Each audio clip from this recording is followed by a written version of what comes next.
Muito bem, enquanto as crianças saem, a gente abre as nossas Bíblias em João capítulo 1. A gente vai ler do verso 1 ao verso 14. Mas antes de ler, deixa eu te dizer alguma coisa importante. Hoje pela manhã a gente já falou sobre isso, mas nós estamos agora mudando a maneira como as nossas crianças, a partir de 10 anos, que são as crianças que ficam aqui no templo, estão acompanhando os cultos. Elas tinham já um roteiro para seguir, mas agora nós estamos fazendo um roteiro novo, né? Antigamente eu tinha a pretensão de corrigir, eu nunca ia dar conta de tudo, né? E aí agora a gente está fazendo diferente.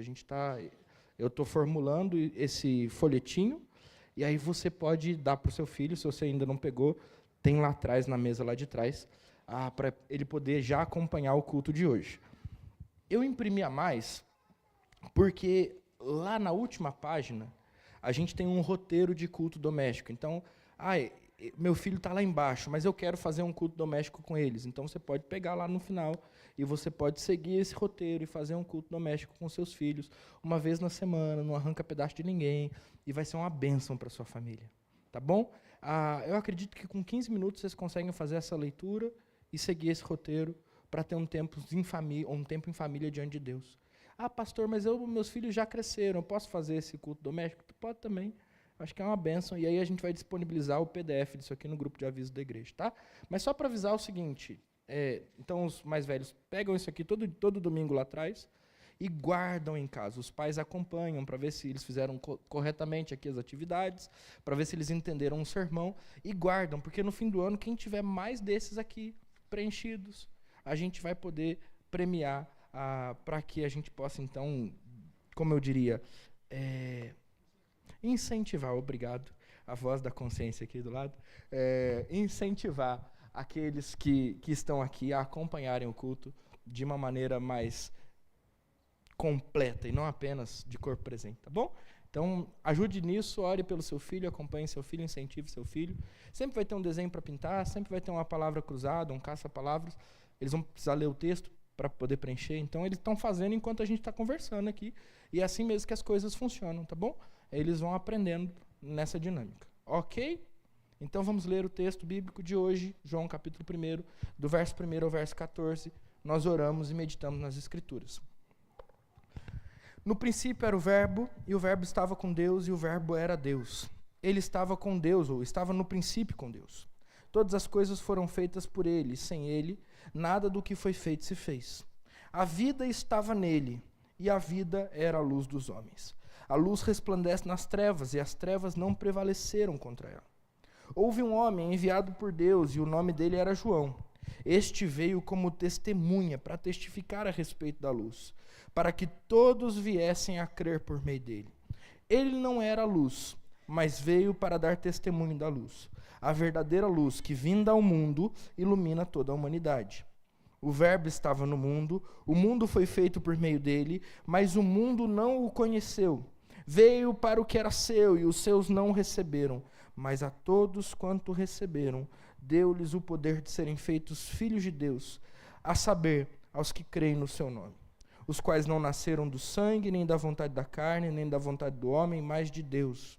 E o Verbo se fez carne, e habitou entre nós, cheio de graça e de verdade, e vimos a sua glória, glória como do unigênito do Pai. Até aqui. Vamos orar? Senhor, fale aos nossos corações e leve-nos, Pai, a perceber a glória de Cristo presente nesse texto. Leve-nos, Deus, a perceber a beleza de Cristo, o poder de Cristo, a autoridade de Cristo. Leve-nos, Deus, a entender que a nossa vida como cristãos diz respeito a quem Cristo é e não a quem somos. E que a sua palavra, nesse momento, nos molde e nos forme à medida de Cristo Jesus. Deus, nós queremos, diante da sua palavra, deixar de ser para que Cristo seja em nós. Nós queremos, Deus, morrer para que Cristo vive em nós. Nós queremos, Deus, orar como João Batista e dizer, importa que ele cresça e que nós diminuamos, Pai, e que assim o Senhor edifique em nós a sua igreja. Em nome de Jesus, que as palavras dos meus lábios e o meditar do meu coração sejam agradáveis a Ti, porque o Senhor, Pai, é a nossa rocha e nosso Redentor. Amém e amém. Muito bem, hoje nós começamos uma nova série de sermões sobre a história de Pedro. Mas a gente não pode começar a história de Pedro por Pedro, a gente precisa começar a história de Pedro por Jesus. Você já vai entender isso. Mas eu queria propor algumas perguntas aqui, algumas situações hipotéticas, tá bom? Isso não acontece na minha casa e também não acontece na sua. Mas, para a gente poder entender aonde eu quero chegar, eu queria propor umas situações hipotéticas. Por exemplo, a sua esposa chega para você e pergunta: meu bem, o que você quer comer de janta?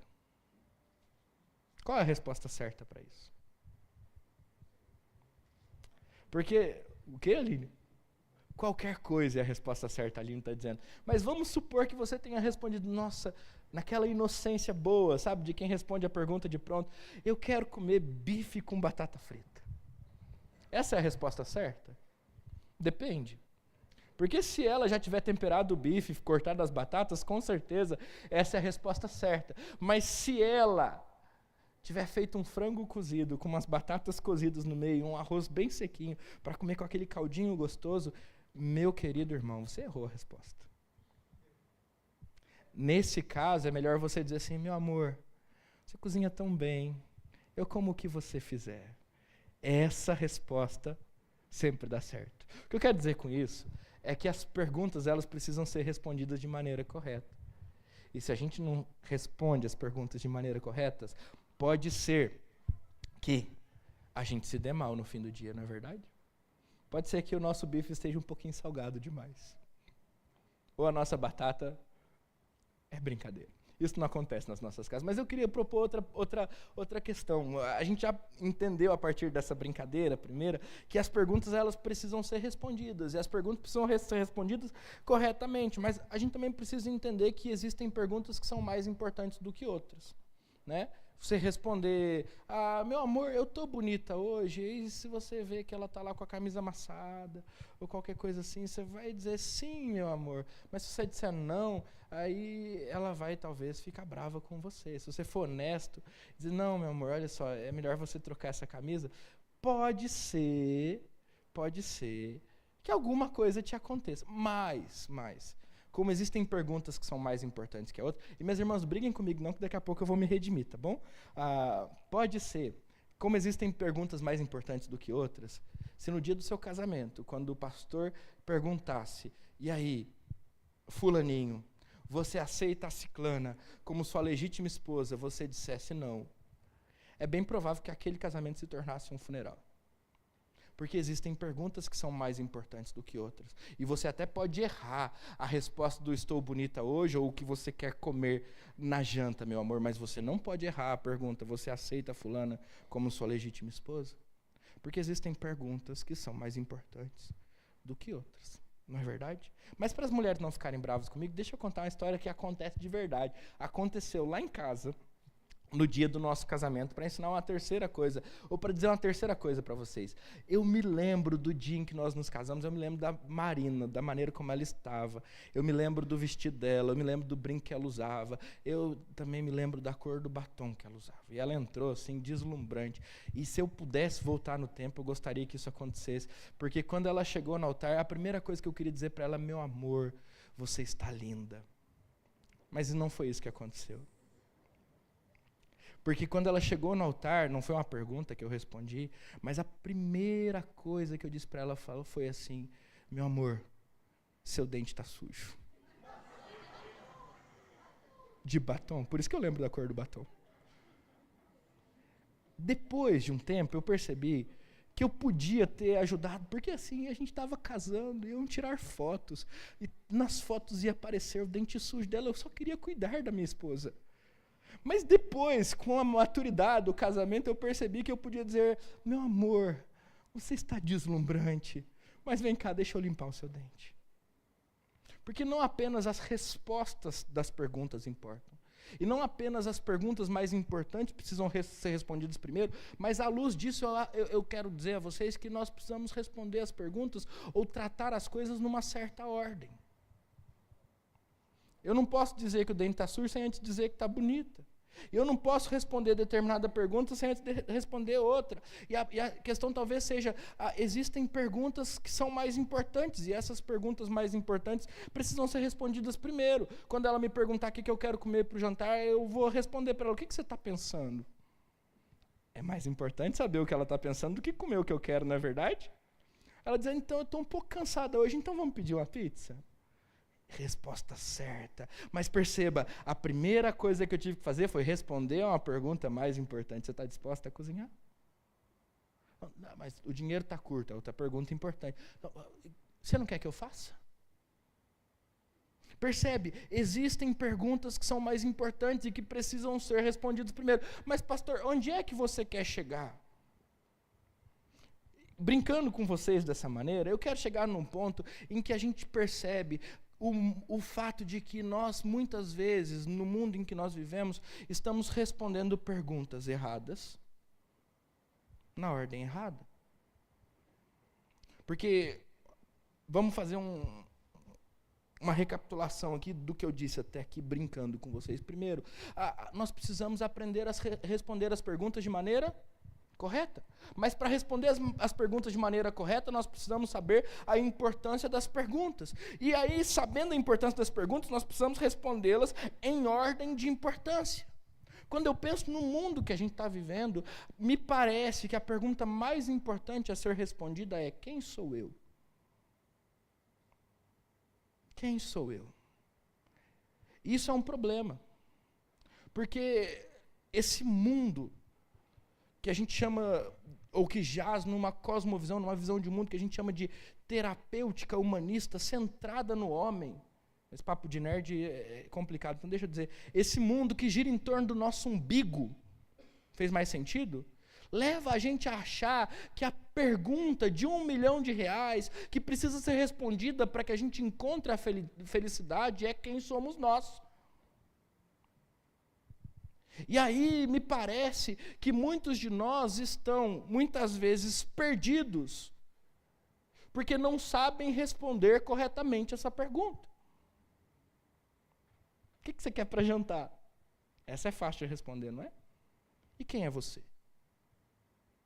Só que existe um problema maior do que esse, porque nós, no mundo em que vivemos, achamos que essa pergunta, quem somos nós, é a pergunta mais importante de todas, e então nós estamos priorizando a sua resposta, e isso tem segurado o nosso engajamento na igreja, isso tem segurado o nosso engajamento no nosso casamento, isso tem segurado o nosso engajamento na criação dos nossos filhos, porque quando nós precisamos responder antes de tudo quem somos nós, nós sempre priorizaremos a nós mesmos, em detrimento dos outros. Então você pode servir na igreja, eu não estou tão bem para servir. Então, olha só, a gente pode conversar para resolver algum problema do nosso relacionamento aqui, que está complicando. Então, hoje eu não estou me sentindo bem.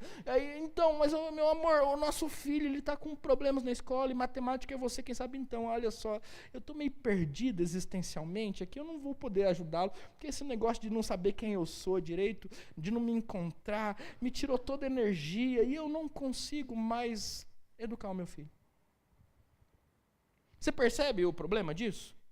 Não sabendo quem nós somos, e não sabendo quem nós somos como uma das questões, ou como a questão mais importante do mundo moderno, nós deixamos de nos envolver, porque o eu sempre vem em primeiro lugar. E se a vida, eu não estou dizendo que é, tá bom?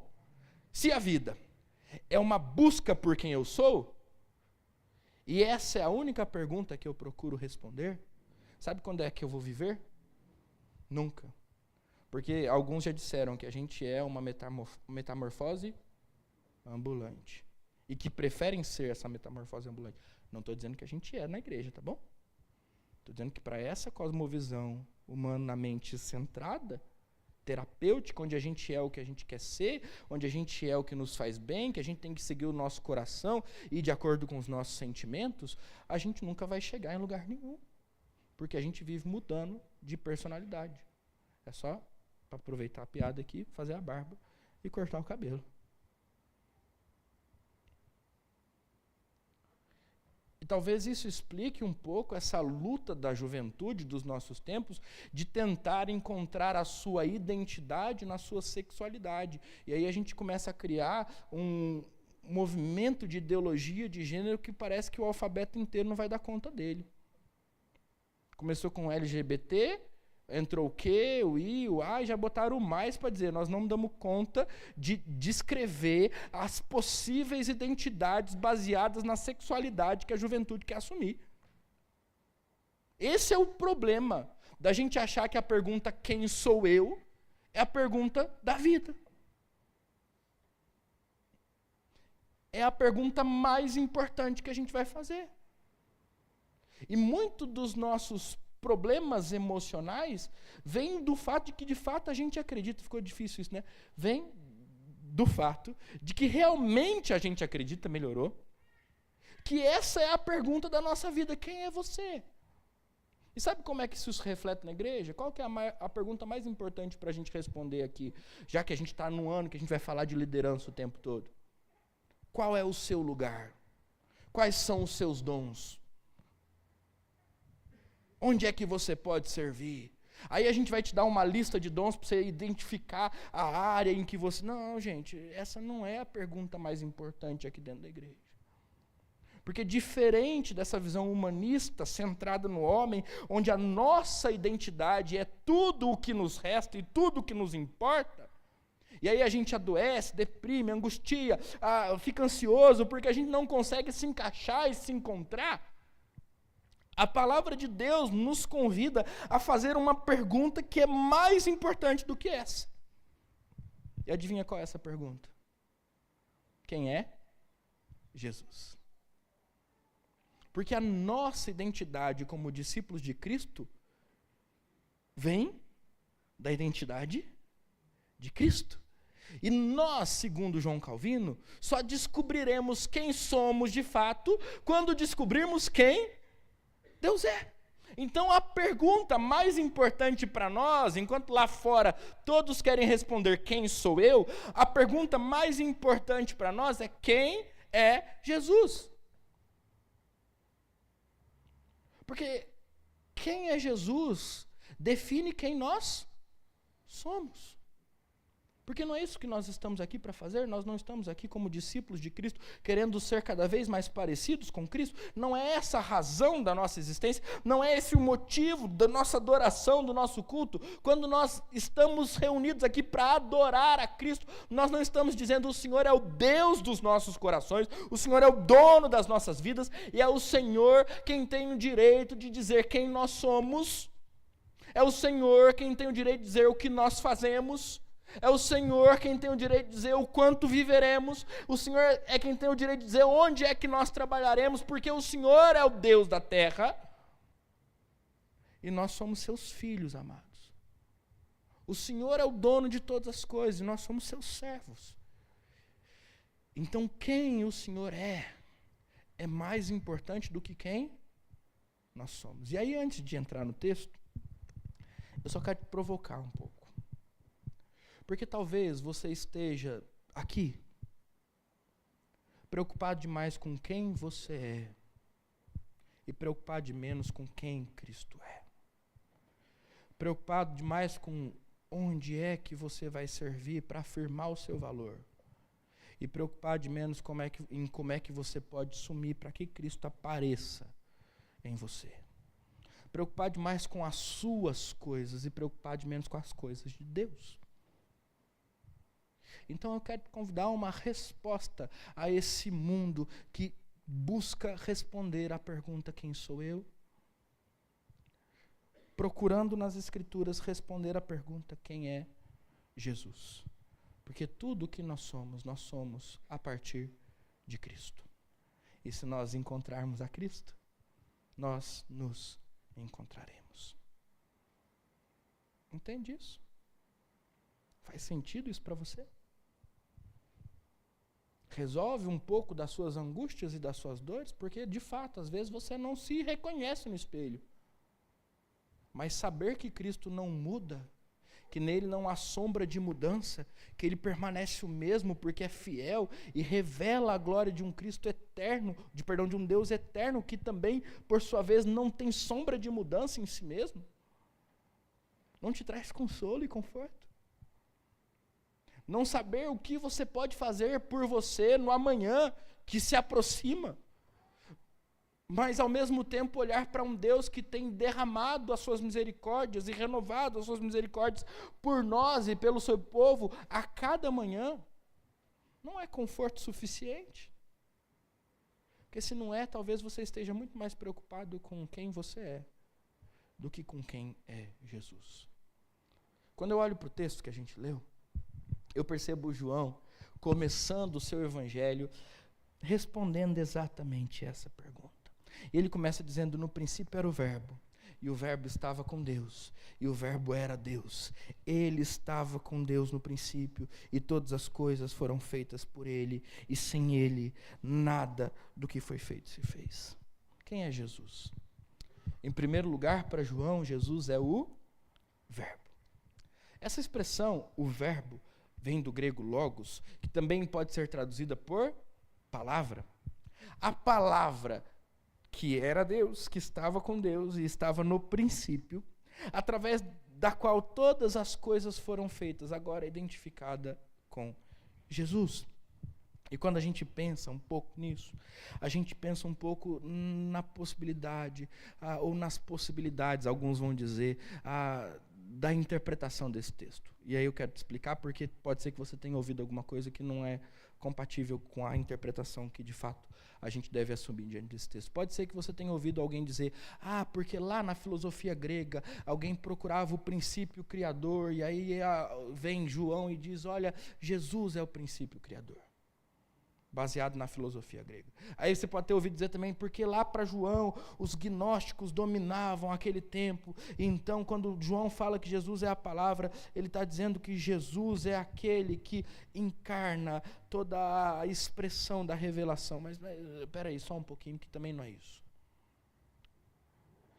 Quando a gente vê João dizendo que Jesus é a palavra que estava no princípio e que estava com Deus e que era Deus, que esta palavra estava no princípio com Deus e que todas as coisas foram feitas por intermédio dela, e sem ela nada do que foi feito se fez, nós precisamos ser levados não para a filosofia grega, não para o gnosticismo, mas para o Antigo Testamento, quando nós, em Gênesis capítulo 1, vemos Deus criando todas as coisas através da sua palavra. E disse Deus: haja luz, e houve luz. E disse Deus: haja o firmamento, e houve firmamento. A gente leu o Salmo 33, que diz que a palavra de Deus foi o meio através do qual ele criou todas as coisas. Mas não só isso. Nós também lemos no Salmo 33 que a palavra de Deus é aquela que sustenta todas as coisas. A palavra de Deus, meus irmãos, está ligada no Antigo Testamento e, por consequência, a Jesus, com a criação de Deus. E quando João diz Jesus é a palavra, ele está dizendo Jesus é aquele que cria e sustenta todas as coisas. Ele tem autoridade sobre tudo, porque tudo lhe pertence. Jesus não é um homem qualquer, Jesus não é um profeta a ser seguido, Jesus não é um exemplo de vida, Jesus é o próprio Deus que criou todas as coisas, sem o qual nada do que existe teria sido feito. Mas a palavra não está ligada apenas no Antigo Testamento à criação, ela também está ligada à libertação. Porque Deus liberta o seu povo através da sua palavra. Se a gente lê a história do povo de Israel, Deus ele não age com as suas mãos. Ele não age com os seus olhos.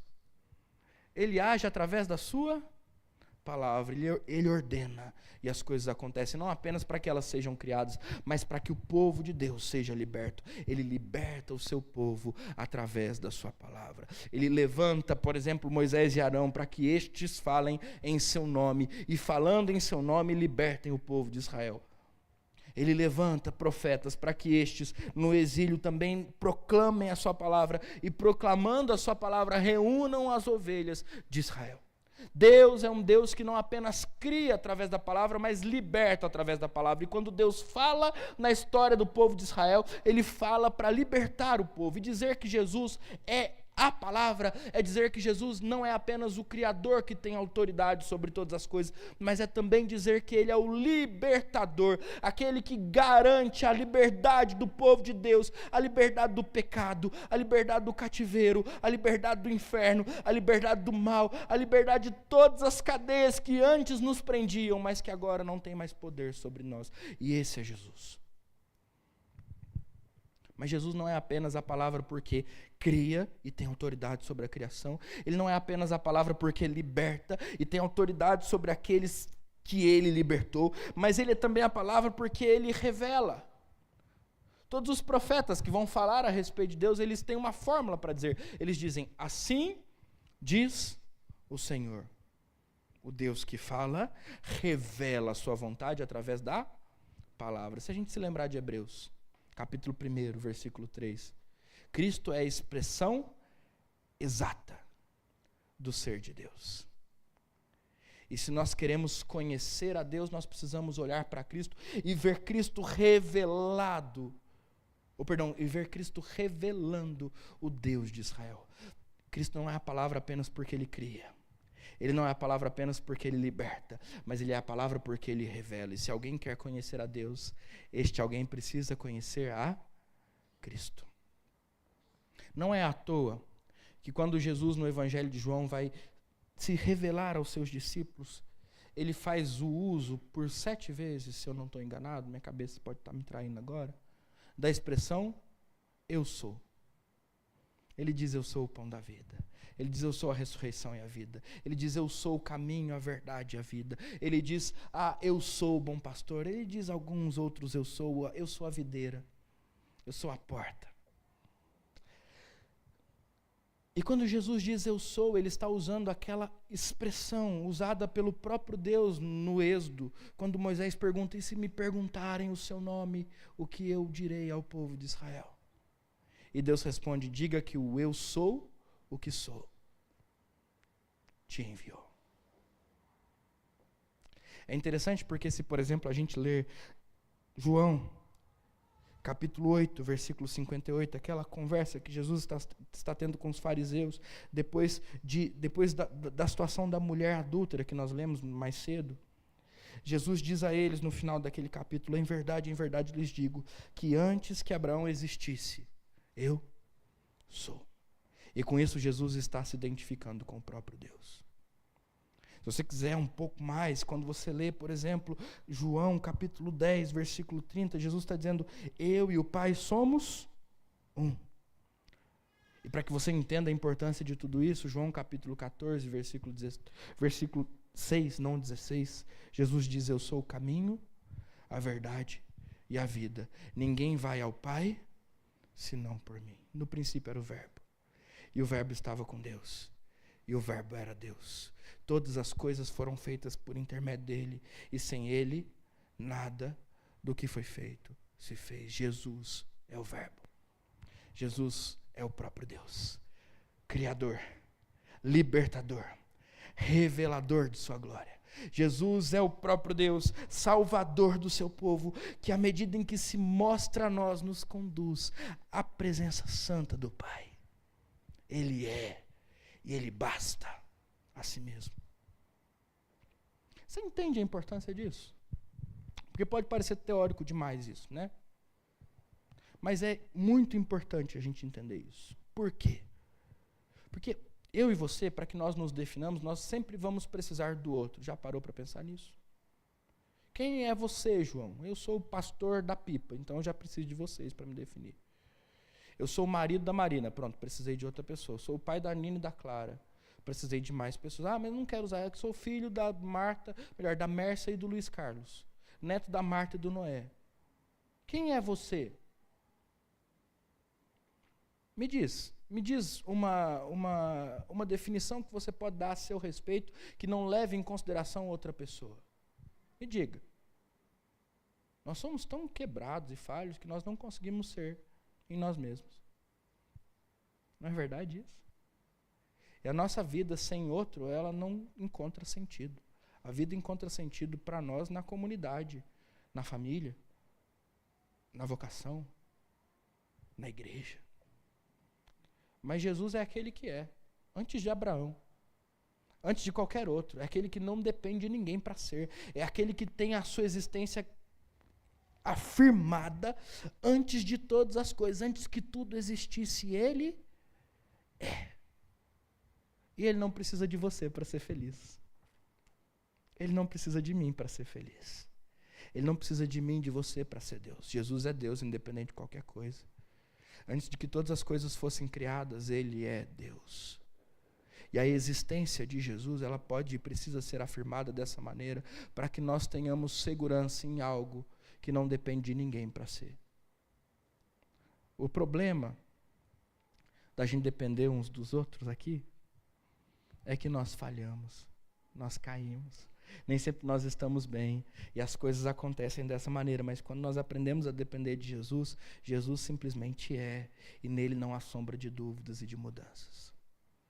Ele tem autoridade para ser porque Ele criou. Ele tem autoridade para ser porque Ele libertou. Ele tem autoridade para ser porque Ele revelou. E é por isso que Ele diz com tanta firmeza, eu sou o caminho, a verdade e a vida. E ninguém vai ao Pai, senão por mim. Você está entendendo porque que é mais importante a gente responder quem é Jesus do que responder quem a gente é? Porque Jesus dá uma segurança para nós como verbo que nós não vamos encontrar em nós mesmos. Nós não vamos encontrar no dinheiro. Nós não vamos encontrar na profissão que a gente escolheu para seguir. Nós não vamos encontrar na família. Nós não vamos encontrar nos nossos sonhos mais belos e realizados. Jesus nos dá uma segurança por simplesmente ser quem Ele é. E nós precisamos aprender a responder quem Jesus é antes de responder quem nós somos. Porque só assim nós estaremos seguros. Quem é você? Eu sou... Cadê o baterista? Eu sou baterista. Eu não era nada, agora eu sou baterista. Num aquário, né? Se você não sabe, o aquário é novo. Chegou essa semana. E o baterista está bem feliz com ele. Eu sou um baterista no aquário. Cara, quem é você? Eu sou um advogado de sucesso. Eu sou um profissional de sucesso, um bancário de sucesso, eu sou um pastor de sucesso, eu sou um professor de sucesso, eu sou um músico de sucesso, eu sou um pai de sucesso, eu sou uma pessoa rica, eu sou uma pessoa que conseguiu guardar muito dinheiro, eu sou uma pessoa que tem um casamento de sucesso, eu sou uma pessoa que tem ideias de sucesso. Tudo isso passa. Um dia a gente chega na concepção de que a gente tem que se aposentar. E aí, quem vai ser você quando você se aposentar? Quem vai ser você quando os seus filhos saírem de casa? Quem vai ser você quando você começar a enfrentar crises dentro do seu casamento? Porque elas vêm, querendo você ou não, elas vêm. Se a nossa identidade é tudo o que nos importa e não está firmada em Cristo, tudo isso vai passar. Mas se nós procuramos responder quem é Cristo primeiro e descobrimos que Ele é o Verbo, a Palavra, o Criador, o Libertador, o Revelador, então nós podemos descansar. Perdemos o emprego, mas Ele é. Estamos tendo que apertar as contas aqui em casa, mas Ele continua sendo quem Ele é. Os filhos começaram a dar trabalho, mas Ele continua sendo quem Ele é. Me aposentei. Mas Ele continua sendo quem Ele é e mostrando quem eu sou. Eu nunca pensei que eu ia passar por isso. Mas Deus continua sendo quem Ele é e se revelando em Cristo Jesus. Nós precisamos responder quem Jesus é antes de responder quem nós somos. Porque Ele é a segurança das nossas vidas. Em segundo lugar, o texto diz que Jesus é a vida. Ele é o Verbo e Ele é a vida. Se você ler o verso 4, parte A, diz assim, a vida estava nele. E é interessante, eu não disse isso no começo, né, porque eu tenho bastante coisa para dizer hoje, aí eu estou tentando escolher o que eu vou dizer, mas agora eu vou ter que dizer o que eu não queria dizer lá na frente, não deu certo. Mas se a gente lê atentamente o Evangelho de João, tudo o que está dito aqui no capítulo 1, principalmente nesses versículos, nesses 18 primeiros versículos, vai ser ecoado nas falas e nos milagres de Jesus. A gente disse, Ele é, e aí você já se lembrou, eu te levei a lembrar dos eu sou, todos os eu sous que Jesus diz. E agora a gente está dizendo, Ele é a vida. E aí você precisa se lembrar do que Jesus disse, por exemplo, quando Ele diz o seguinte, se alguém tem sede, venha a mim e beba. E quem crer em mim, como diz as Escrituras, do seu interior fluirão rios de água viva, porque Ele é a vida, nós que estávamos mortos, quando cremos nele, podemos ter rios de água viva fluindo do nosso coração. Mas você precisa se lembrar de outras coisas. Por exemplo, Jesus está dizendo no capítulo 6 de João, eu sou o pão da vida. E quem vem a mim jamais terá fome, e o que crê em mim jamais terá sede. E ele completa essa fala, dizendo, olha, vossos pais comeram o maná no deserto, mas voltaram a ter fome. Quem comer do meu corpo, jamais terá fome. Por quê? Porque Jesus é a vida. Nele estava a vida. Se você caminha um pouco mais, você vai ver aquele texto que eu adoro, eu amo esse texto de João 10. Quando Jesus diz, eu sou o bom pastor. O que o bom pastor faz? O bom pastor dá a vida pelas ovelhas. Lá no versículo de número 17, 18, Jesus ainda diz, é por isso que o Pai me ama, porque eu dou a minha vida para reassumir. Ninguém a tira de mim, eu voluntariamente, espontaneamente a dou. Eu tenho autoridade para entregar e para reavê-la. Nele estava a vida, e porque nele estava a vida, ele a entregou como bom pastor a mim e a você. Mas se a gente continua lendo um pouco mais os evangelhos, quando Jesus ressuscita Lázaro, o que ele fala? Eu sou a ressurreição e a vida. E quem crer em mim, ainda que morra, viverá, porque nele estava a vida.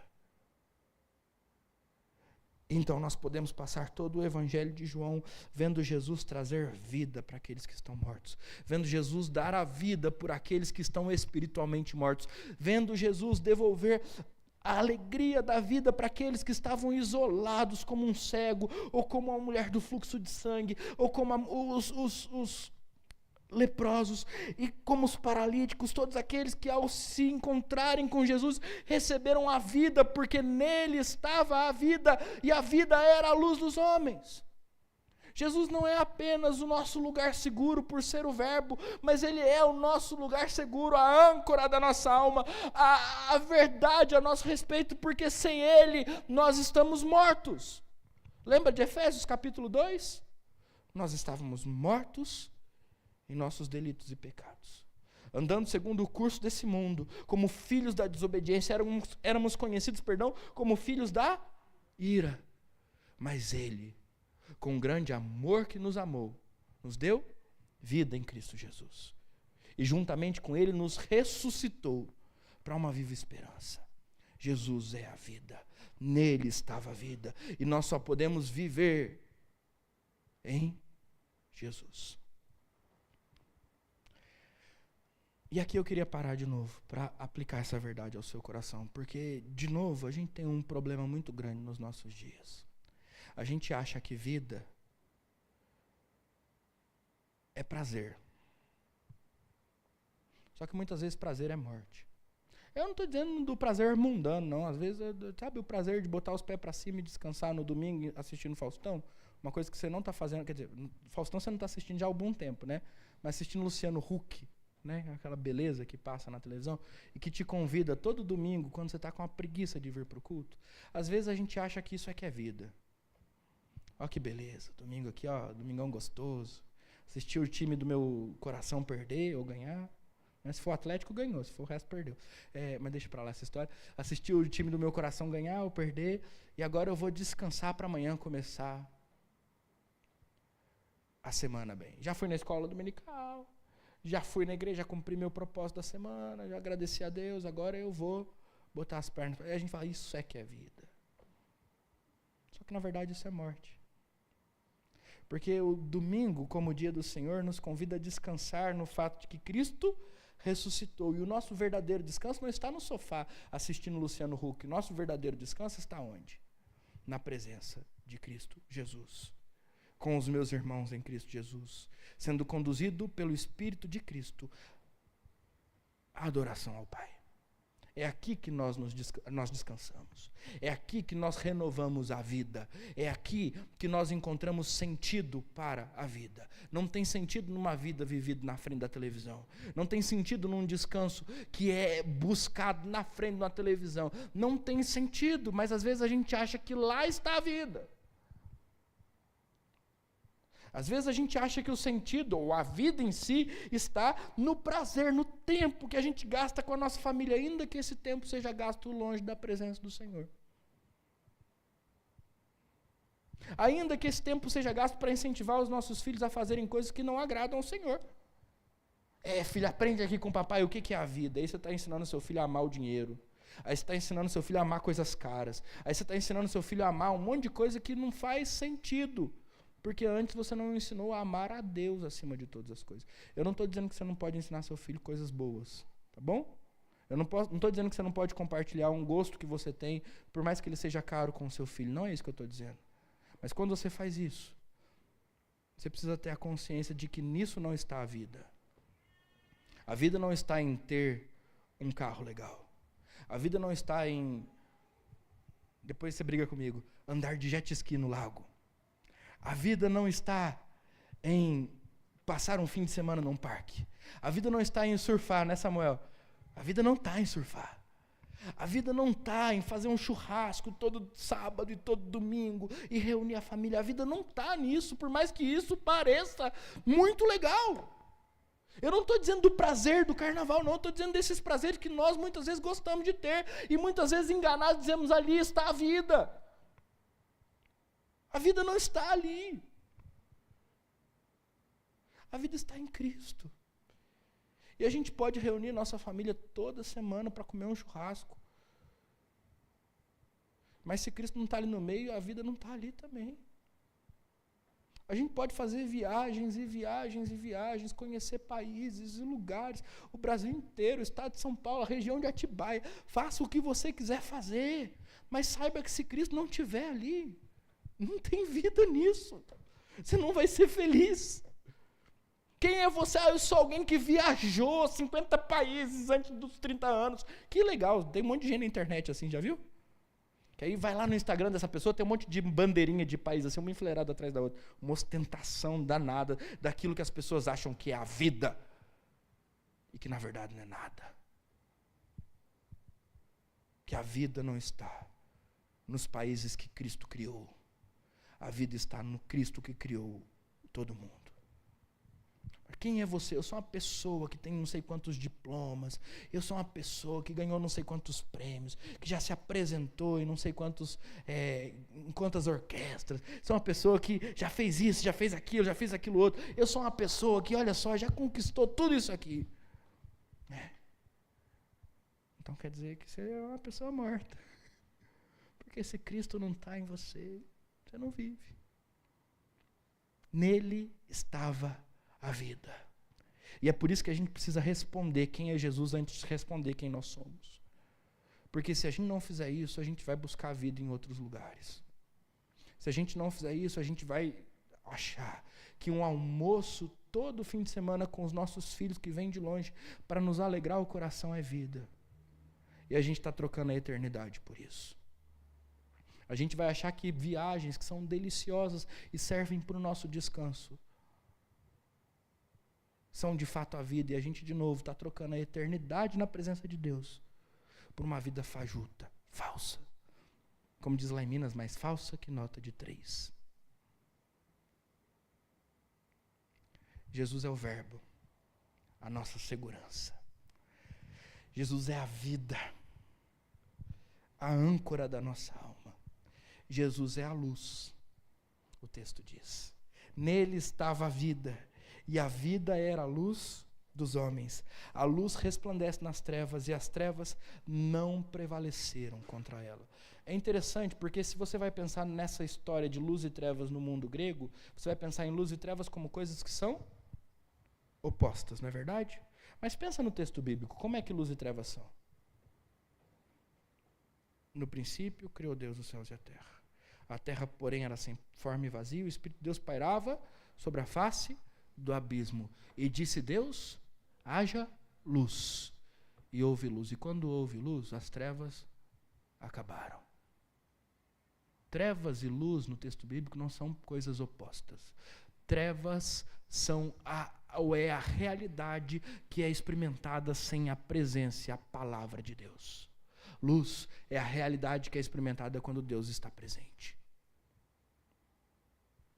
É por isso que no capítulo 3 de João, João vai dizer o seguinte: olha, o julgamento é este: a luz veio ao mundo, mas os homens amaram mais as trevas do que a luz, porque as suas obras eram más.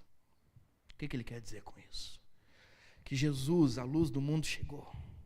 E quando Jesus chegou, as pessoas começaram a olhar para si mesmas e se entenderem como pecadoras. Elas começaram a olhar para si mesmas e entenderem que elas de fato não conheciam a Deus, que elas de fato não guardavam a lei, que elas, mesmo como judeus que eram, ou judias que eram, profundamente empenhados em praticar a lei de Moisés, não eram capazes de fazer o que de fato lhes era exigido.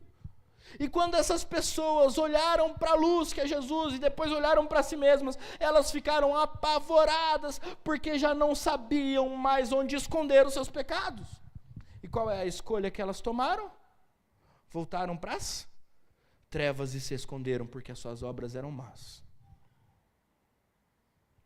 É por isso que lá no capítulo 8 que a gente leu, depois de dizer à mulher: olha, eu tampouco te condeno, vai, não peques mais, Jesus repete dizendo: eu sou a luz do mundo.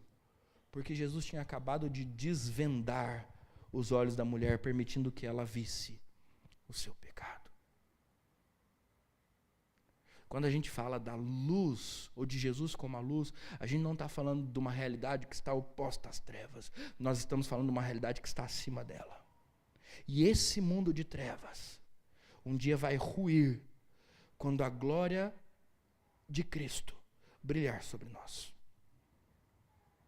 As injustiças que são cometidas no nosso país, os pecados que são cometidos por todo mundo, a iniquidade do povo que não ama a Deus, um dia ruirá quando a luz de Cristo brilhar sobre todos nós. Porque luz e trevas não são realidades simetricamente opostas, diametralmente opostas. Luz e trevas são realidades que convivem, mas não numa equivalência. A luz de Cristo é superior a toda treva que habita esse mundo.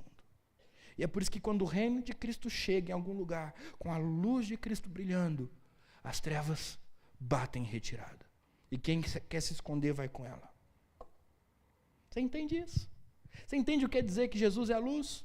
Você entende que o que Jesus está ensinando, ou que João está ensinando ao dizer que Jesus é a luz, é que quando Jesus se manifesta com a sua presença, então nós podemos observar quem de fato nós somos, e nós temos a oportunidade de reconhecer que nós não somos quem nós deveríamos ser.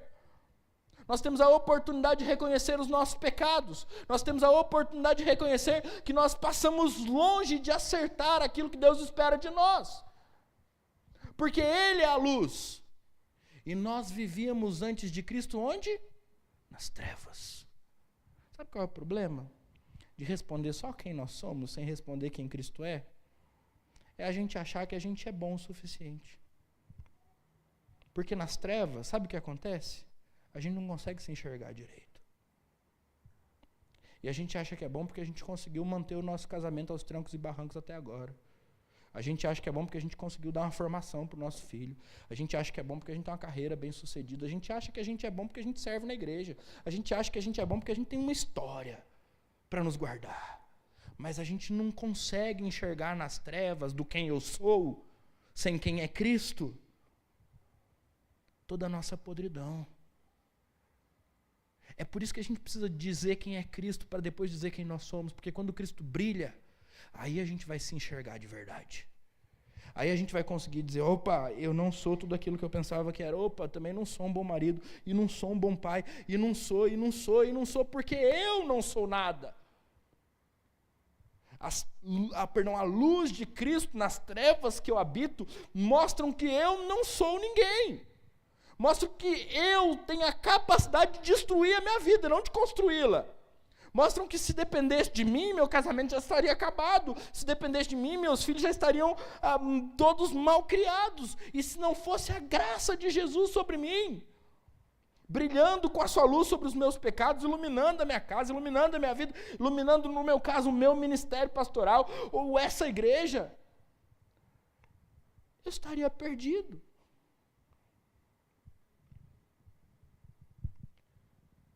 Responder quem nós somos, sem responder quem Jesus é como encontrar-se num quarto escuro, diante de um espelho, tentando enxergar-se quem é, sem antes acender a luz. Você vai conseguir? Não vai. Tudo o que você precisa saber, fazer é acender a luz. Acendeu? Opa, agora sim eu me vejo. Qual é a pergunta mais importante? Quem é você? Ou quem é Jesus? Qual é a pergunta que nós, como cristãos, precisamos responder? Quem eu sou? Tudo que eu vivi no meu passado formou em mim? Ou quem Jesus é e tudo que Ele pode fazer para curar o meu coração das angústias do meu passado? Qual é a pergunta mais importante que nós precisamos responder? Jesus é o Verbo, a nossa rocha segura, a palavra que nos sustenta. E sem Ele nós não somos. Jesus é a vida, a âncora da nossa alma, a única possibilidade que temos de ser realmente felizes.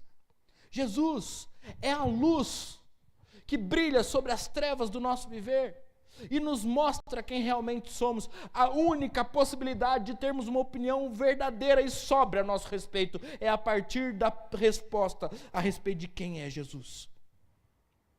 E se eu não buscar essa resposta, eu não conseguirei dizer quem eu sou. Para caminhar para o final, duas coisas. O texto ainda consegue nos responder quem é João Batista. E aqui eu quero fazer um parêntese para a gente trabalhar um pouco essa questão da liderança. O texto diz assim: houve um homem enviado por Deus e o seu nome era João. Este veio como testemunha, para testificar a respeito da luz, para que todos viessem a crer por meio dele. E o texto ainda diz: ele não era a luz, mas veio para dar testemunho da luz, a verdadeira luz que, vinda ao mundo, ilumina toda a humanidade. Quem é o líder cristão como João Batista era? Em primeiro lugar, ele é uma testemunha da luz. Ele está aqui para testificar a respeito da luz. É mais ou menos como a lua e o sol. Sabe por que você vê a lua? Não é porque ela tem uma luz própria que brilha para que você a veja à noite. É porque por trás dela está a luz do sol. E pela luz do sol, ela consegue brilhar. A lua está lá também para nos lembrar que daqui a algumas horas o sol vai nascer de novo. Porque ela é uma testemunha da existência do sol. Lembrou dessas aulas de ciência? Gostou? É isso que você é. Você não tem brilho próprio.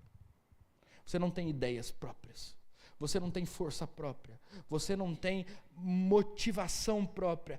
Se você não tem a Cristo Jesus, você não vai servir a Jesus como Ele deseja que você o sirva. Porque ou a gente é uma testemunha de Cristo, ou a gente não é nada. E o texto deixa isso bem claro, quando lá no versículo de número 8, ele afirma: ele não era a luz. É interessante isso, né? Porque às vezes a gente é caracterizado por aquilo que a gente é. Jesus é o Verbo, Jesus é a vida, Jesus é a luz. Quando João Batista vai ser caracterizado, ele é caracterizado pelo que ele não é. Ele é só uma testemunha e ele não é a luz. Ele não estava lá para brilhar. Ele não estava lá para ser o centro de todas as coisas. Alguém já disse que nós somos sendo a vontade de Deus, isso é tudo mentira, tá? Nós não estamos aqui para isso. Porque como servos de Deus, como líderes da igreja, nós estamos aqui apenas para que Cristo brilhe em nós. E se Ele não brilhar, nós estamos apagados, ofuscados. Se ele não brilhar, a gente não cumpriu o nosso papel. Se hoje à noite você sair daqui e falar assim, poxa vida, pastor, como o senhor prega bem, eu vou estar frustrado, porque não é isso que eu quero que aconteça. Não é isso que eu preciso que aconteça como um servo de Jesus. Você tem que sair daqui dizendo, Senhor, pastor, como nós precisamos de Jesus. Como Jesus é o sentido da vida. Como Jesus é aquele que norteia toda a nossa existência. Como Jesus é aquele que eu preciso. É pensando nisso que você tem que sair daqui. E é pensando nisso que todas as pessoas que adentram aqui, têm contato conosco, somos membros dessa igreja, líderes dessa igreja, pessoas que servem aqui, precisam ter essa percepção. Elas precisam sair daqui pensando assim, poxa, aquela igreja é uma igreja de pessoas que eu nem me lembro o nome delas, mas que me mostraram um Cristo tão bondoso, um Cristo tão gracioso, um Cristo tão poderoso. Eu acho que eu vou voltar ali. Não porque eu me lembro do nome do pastor ou do irmão que me recebeu na porta, mas porque através deles eu me encantei um pouco mais com Jesus. É isso que você quer quando você está aqui disposto a servir? Ou você quer que o seu nome vá para o hall da fama da igreja? Ou você quer brilhar a sua estrelinha? E que uma luz venha para cima de você assim, dizendo, olha, aqui está uma luz. Um pontinho de luz da igreja. A igreja não tem pontinhos de luz. A igreja tem uma única luz que é Cristo. Todos nós somos testemunhas. E se tem alguma coisa para dizer a nosso respeito, é nós não somos a luz. Agora, uma última questão. O texto também nos permite responder a pergunta que o mundo está fazendo desesperadamente. Quem somos nós? A partir do verso 9 diz o seguinte, a partir do verso 10 a gente lê o seguinte. O verbo estava no mundo, o mundo foi feito por meio dele, mas o mundo não o conheceu. Veio para o que era seu, e os seus não o receberam. Mas a todos quanto o receberam, deu-lhes o poder de serem feitos filhos de Deus, a saber, aos que creem no seu nome, os quais não nasceram do sangue, nem da vontade da carne, nem da vontade do homem, mas de Deus. E o verbo se fez carne, e habitou entre nós, cheio de graça e de verdade, e nós vimos a sua glória, glória como do unigênito do Pai. Quem somos nós? Depois de respondermos quem é Jesus, o texto nos dá condições de responder quem somos nós. Para aproveitar aqui, quem é Pedro? Nas próximas semanas nós veremos. Quem é você? Quem sou eu? Qual é a nossa identidade em Cristo Jesus? Há duas coisas importantes para a gente perceber aqui. Primeiro, a maneira como o texto é construído e o uso do verbo ser. Eu não sei se você sabe, mas tanto no hebraico quanto no grego, essa ideia de usar o verbo ser, ela é obsoleta. Não se usa o verbo ser. Eu sou João, não é assim que se fala no hebraico ou no grego. Eu falo eu, João. E você já entende que eu estou dizendo que sou João. Eu sou atleticano. Não fala-se assim, fala eu, atleticano. E aí você já entende que eu sou do time mais feliz da face da terra. Né? Já disse que a alegria não está nisso, mas depois a gente conversa, viu? No entanto, todas as vezes em que a gente vê o verbo ser sendo usado no texto, é porque o autor quer enfatizar alguma coisa, ou quer construir uma coisa através dela. E quando a gente olha para o texto, então a gente vê, e todos os verbos que estão sendo usados aqui para Jesus, no princípio era o verbo, e o verbo estava com Deus, e o verbo era Deus, são verbos que estão lá no grego. E são verbos que estão, perceba, no passado, no pretérito, um passado concluído, completo, que diz que Jesus já era desde o princípio, e que ele não é um ser que está em formação ou que virá a ser algo diferente daquilo que a gente espera. Jesus era, é e sempre será, não é assim que a Bíblia fala a respeito dele? O alfa e o ômega, o princípio e o fim, aquele que é, que era e que há de vir. Ele era. E aí depois, quando o texto vai falar dos judeus, ele veio para os que eram seus. Eles também eram, né? Mas não são mais porque os seus não o receberam, mas a todos quanto o receberam, deu-lhes o direito de serem feitos. E agora está onde? No futuro, filhos de Deus. Porque Cristo é desde a eternidade passada. E nós estamos sendo feitos filhos de Deus. Mas sendo feitos da ideia do quê? De uma obra consolidada ou de uma obra em construção? Da ideia de uma obra em construção. E se a gente olha para Pedro, por exemplo, que é o objeto do nosso estudo nas próximas semanas, a gente olha para um homem chamado Simão, que no primeiro encontro com Jesus tem o seu nome mudado para Pedro. Eu não sei se você sabe, mas Simão significa inconstante. E Pedro significa rocha. Naquele momento, Pedro se tornou uma pessoa firme? Lembra da história? Negando Jesus, fugindo para se esconder, dizendo, Senhor, eu amo, mas não do jeito que o Senhor espera. Pedro não é uma rocha. Pedro virá a ser uma rocha quando Deus o fizer assim. Porque a todos quanto receberam, deu-lhes o direito de serem feitos pela obra de Deus, pelo novo nascimento, pela santificação que o Espírito produz, serem feitos filhos de Deus, uma obra em construção. Diferente de Jesus, que é uma pessoa constante, firme, eternamente a mesma. Nós somos pessoas que estão sendo construídas em Cristo. Nós estamos sendo feitos filhos de Deus. E a cada dia que passa, a minha oração é para que você seja alguém mais parecido com o Filho de Deus e menos parecido com o filho da desobediência ou da ira. Porque em Jesus, nós fomos feitos, estamos sendo feitos e seremos feitos filhos de Deus. Uma última verdade a respeito desse texto. Quando o texto usa filhos, ele usa uma palavra diferente para Deus, que é o Filho unigênito. Ele usa huios. E uma palavra diferente para aqueles que creem. Eles são teknia, tuteu, ou filhos de Deus. Qual que é a diferença? Huios é o filho maduro. Huios é o que o Dioclésio é para Dona Arminda. Um homem experimentado, de cabelos brancos, já formado. Esse é Jesus.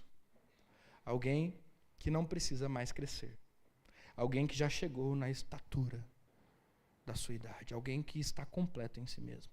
Mas quando nós somos feitos filhos de Deus, nós somos feitos teknia tuteu.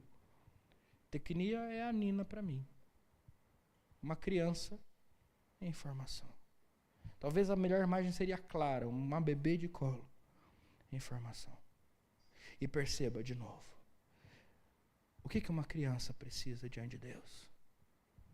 Crescimento, alimento, atenção, cuidado, carinho, direcionamento, ensino. Percebe? O que a Bíblia está ensinando para a gente? Quem nós somos? Nós somos as crianças de colo do reino de Deus. Nós somos aqueles que não são, mas estão vindo a ser filhos de Deus.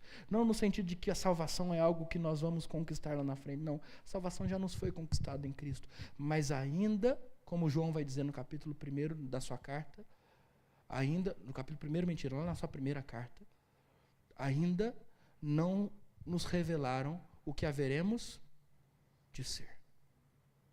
Não é assim? Então nós somos aqueles que estão sendo feitos filhos de Deus. Quem é você? É uma pergunta que você só vai conseguir responder depois que você responder quem é Jesus. Não se engane. Não se engane, porque o mundo quer te convidar a responder apenas quem é você.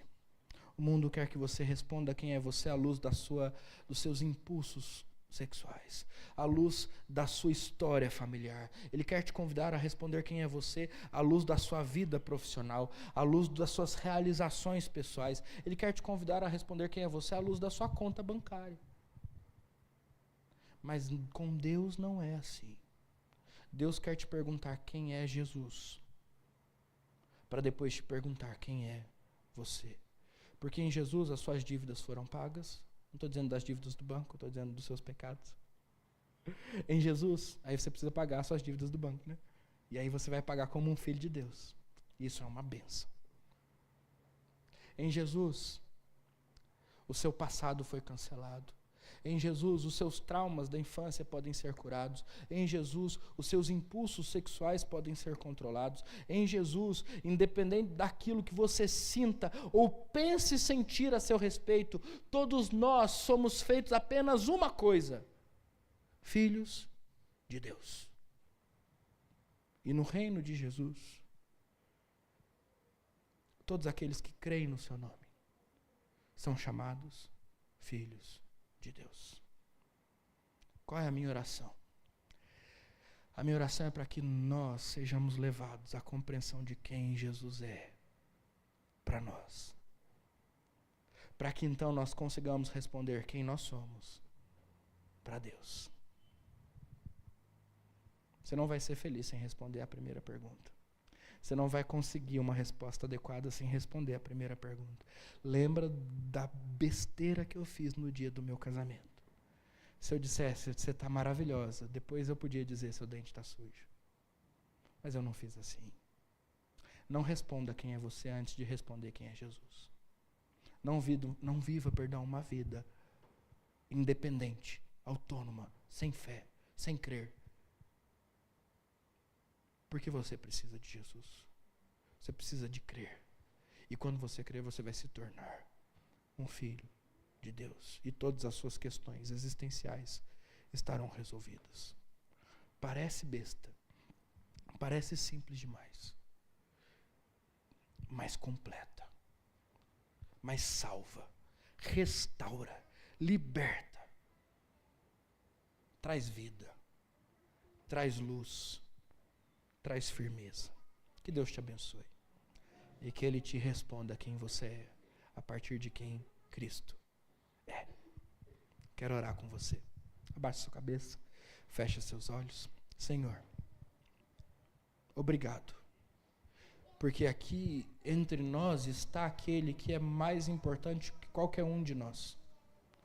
Obrigado, porque o Espírito de Cristo está presente aqui. E Ele, através da sua santa palavra, nos mostra a face de Cristo, que é tudo aquilo que nos importa. Ele é importante, a sua glória nos é importante, o seu caráter, a sua justiça, a sua grandeza e o seu poder, isso nos são importantes.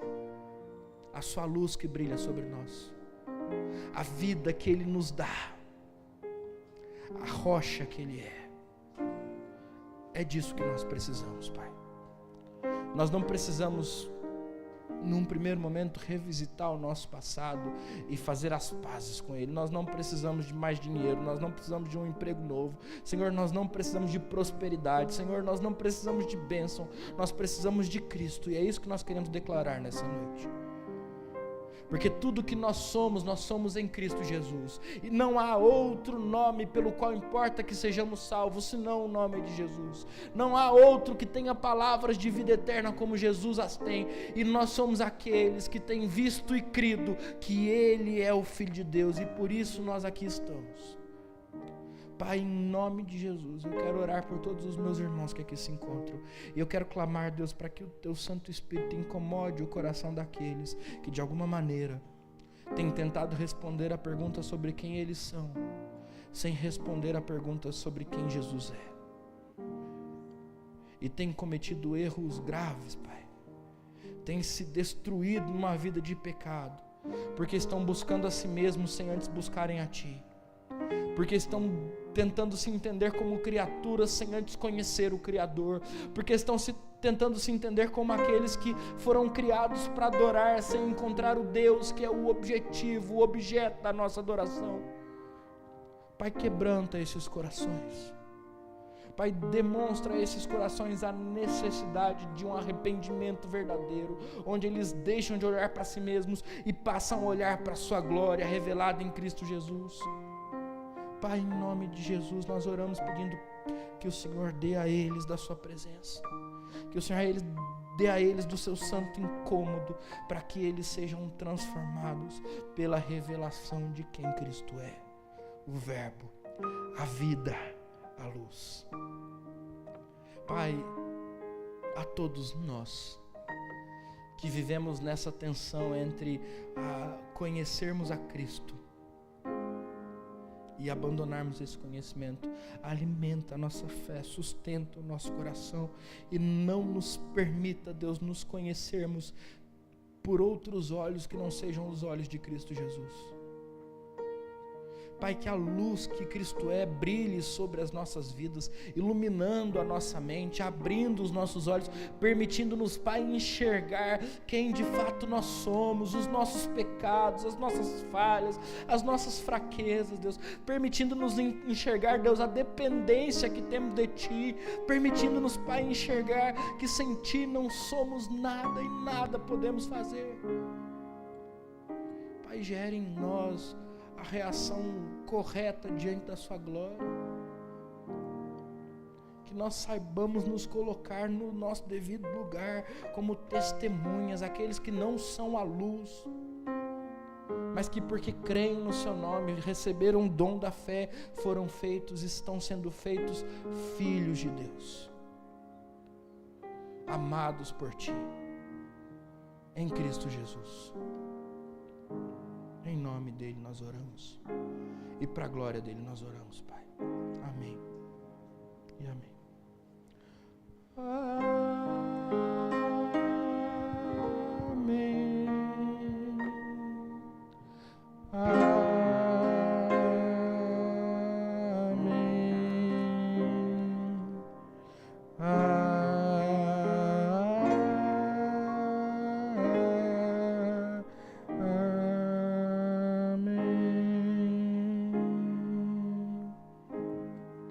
Amém. Muito bem, eu tenho alguns avisos rápidos, tá bom? Dei a benção. Não dei a benção? Então eu vou dar a benção agora. Eu cantei o amém sem dar a benção, então vamos receber a benção. Que a graça do Senhor Jesus, o amor de Deus o Pai e as consolações eternas do Espírito Santo estejam sobre vocês. Sobre vocês permaneçam hoje e sempre. Amém. E amém. Muito bem, às vezes a gente esquece. Às vezes não quer dizer que a gente não está abençoado, né? Ai, Deus abençoe vocês. Eu queria, então, agora para não esquecer de mais nada, dar as boas-vindas ao Fábio, a Ana e o Daniel que nos visitam. Deus abençoe vocês, sejam muito bem-vindos. Estão mudando de São Paulo para cá, né? E que vocês se sintam acolhidos pela nossa igreja, abraçados por nós, edificados pela palavra. E que, se assim vocês quiserem, essa igreja torne-se a igreja de vocês também. Contem conosco, tá bom? Deus abençoe vocês. Irmãos, alguns avisos importantes e a gente caminha para o final. O primeiro deles, na semana que vem nós começamos oficialmente a nossa escola bíblica dominical. Então nós temos tido aulas avulsas sobre um tema específico, tivemos hoje a nossa assembleia, na semana que vem nós vamos começar a escola dominical. Na semana que vem o missionário Valdir vem para fazer a abertura, ele vem testemunhar algumas coisas que ele tem vivido no campo, trazer uma palavra para a igreja. Da última vez foi uma bênção e nós queremos que vai ser de maneira igual essa segunda vinda dele aqui. E aí, antes da presença do missionário Valdir na escola dominical, nós vamos fazer um café da manhã, como já temos o costume de fazer, toda abertura de ano letivo, nós vamos fazer um café da manhã.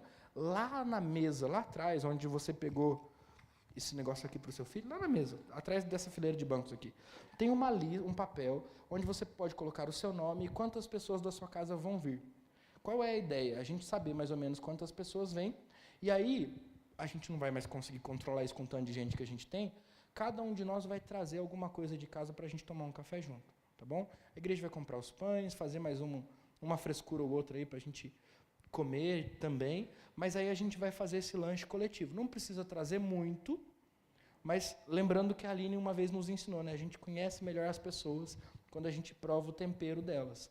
Então, é para a gente poder, olha, come meu bolo, come minha torta, olha, isso aqui foi eu que trouxe, experimenta aí, para a gente poder estreitar os laços ao redor da mesa, tá bom? Então, na semana que vem, às 8h30 da manhã, nós temos o café até às 9h30, às 9h30 começa a nossa escola dominical, classe conjunta para os adultos e jovens, e depois, lá no dia 3 de março, a gente começa oficialmente as aulas com todas as turmas separadas. Tudo bem? Se você vai, coloca seu nome lá na lista.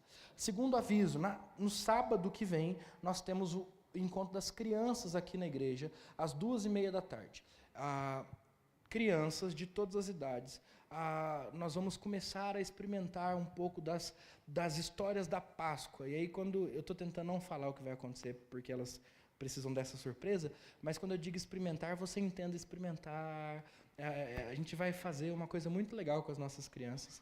Depois lá no grupo de pais a gente vai avisar vocês. E eu gostaria de convidar cada um de vocês a trazer os seus filhos. Já está andando e entendendo um pouco das coisas, 2 anos já pode vir, até os 12 anos são as crianças da nossa igreja, então todos estarão aqui das 2h30 até mais ou menos umas 4h30, 5 horas, para a gente ter a nossa atividade, tá bom? Vai ser uma bênção e a gente tem sido abençoado em cada momento que nós nos reunimos com as crianças da igreja. Aproveitando, às quintas-feiras as nossas crianças têm ensaiado para a cantata de Páscoa. Então, o coral está ensaiando, os maiores de 7 anos ensaiam com o Cássio, os menores de 6 anos com a dona Samária e a dona Bela, e a gente está montando algumas peças para que as crianças possam apresentar no domingo de Páscoa. Então, se você ainda não tem trazido seus filhos, traga-os, porque a gente tem sido abençoado também por isso. Último aviso a respeito das crianças. Nos dias 8 e 9 de março, nós estamos promovendo aqui na igreja um congresso chamado Terra dos Sonhos, baseado lá em Zacarias 8:5, que diz que naquele dia as crianças brincarão nas praças. E então a glória de Deus vai ser vista também através disso. A gente quer muito que as crianças aprendam a se divertir na presença de Deus e aprendam a conhecer a Deus de uma maneira divertida. Então, nós estamos trazendo o reverendo Vinícius, que é o secretário nacional do Trabalho da Infância. Ele tem um personagem que é o palhaço Chulingo, e ele vai pregar para as crianças a palavra de Deus, 2 mensagens evangelísticas, através desse personagem. Seus filhos precisam ouvir o evangelho, desde cedo. Não é porque eles nasceram numa casa de crentes que eles são crentes. O que vai fazer com que eles sejam filhos de Deus é o fato deles crerem. E eles só poderão crer se eles ouvirem o evangelho. Então, nós, como pais da aliança, ensinamos os nossos filhos no evangelho desde cedo. Dias 8 e 9 de março, às 7h30 da noite. E aí nós vamos aproveitar a presença do reverendo Vinícius aqui, para no dia 9, sábado, durante a manhã e uma parte da tarde, termos um treinamento para aquelas pessoas que aqui da igreja trabalham com crianças. E aí vão ser 3 treinamentos que nós vamos ter com 3 pessoas diferentes, tá? 8 e 9 de março. Para as crianças na parte da noite, 7h30, para aqueles que trabalham ou vão trabalhar com as crianças de manhã e à tarde no sábado. Tudo bem? Então, só mais 2 avisos e eu termino. Eu estou achando aqui. Pronto.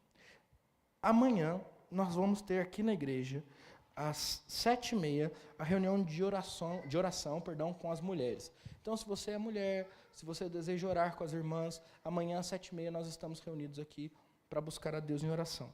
E no dia 2 de março, às 5 horas da tarde, nós vamos ter a comemoração do aniversário da nossa SAF, Sociedade Auxiliadora Feminina. Tá bom? Sei que é muito aviso. A gente já está pensando em maneiras para que isso seja diminuído aqui, um vídeo, alguma coisa assim, mas eu preciso da sua paciência, da sua compreensão, tá? E qualquer coisa é só perguntar. Tudo bem? Deus abençoe vocês, tenham todos uma boa semana, eu espero vocês à porta para cumprimentá-los.